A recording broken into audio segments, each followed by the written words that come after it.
मानव जीवन दुर्लभ क्यों है? क्यों कहा गया है बड़े भाग मानुष तन पावा, सुर दुर्लभ सब ग्रंथ ही गावा। मैं कौन हूँ, जीवन का उद्देश्य क्या है, इस पर चिंतन करना चाहिए। क्या आपने कभी सोचा है कि करोड़ों योनियों में भटकने के बाद हमें यह मानव शरीर क्यों मिला? क्या खाने पीने और सोने के लिए? नहीं।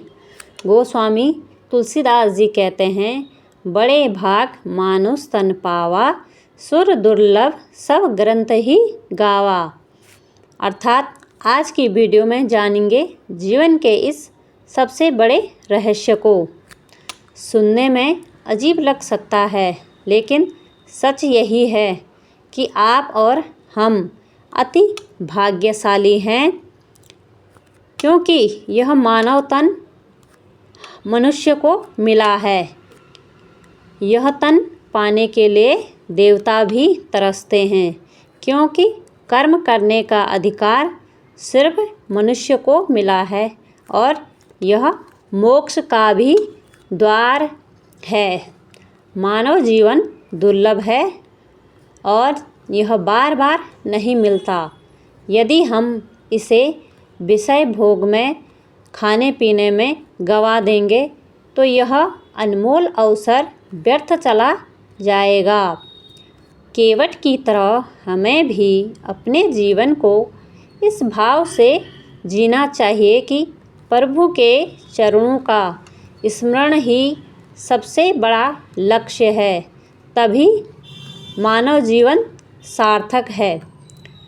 कबीरदास जी कहते हैं, कबीर हरि की भक्ति करी, तजी पिसिया रस चौस, बार बार नहीं पाई ये मनसा जन्म की मौज। अर्थात मनुष्य को इस जन्म का उपयोग केवल भगवान की भक्ति के लिए ही करना चाहिए।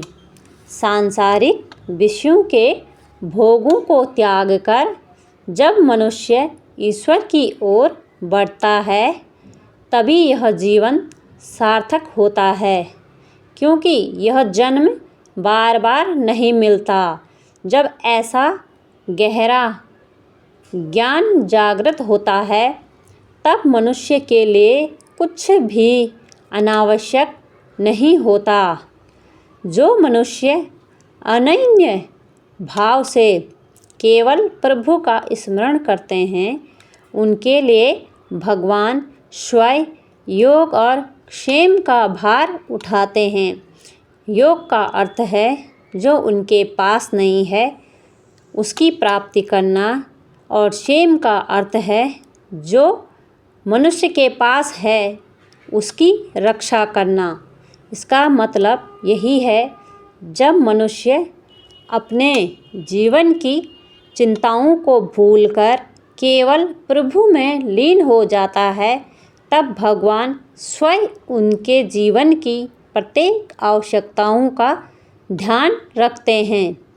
मनुष्य को भगवान पर निर्भर रहना चाहिए, इसी में हमारा कल्याण है। आज की वीडियो में इतना ही। इससे आगे मिलते हैं फिर।